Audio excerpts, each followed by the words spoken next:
Curious about coding in Java? Let's break it down together. Java is a super popular programming language for a reason. First up, variables. Think of them as containers for storing data values. Next, we have data types. They tell Java what type of data you're working with, like numbers or text. If-else statements are your decision makers. They help your program choose what to do next.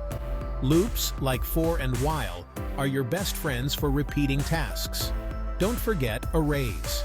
They let you store multiple values in a single variable. Methods are chunks of code that perform specific tasks. They help keep your code clean and organized. Finally, we have classes and objects. This is where Java's object-oriented magic happens.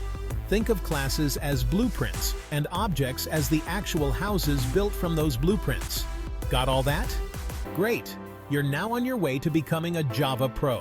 Keep practicing and happy coding.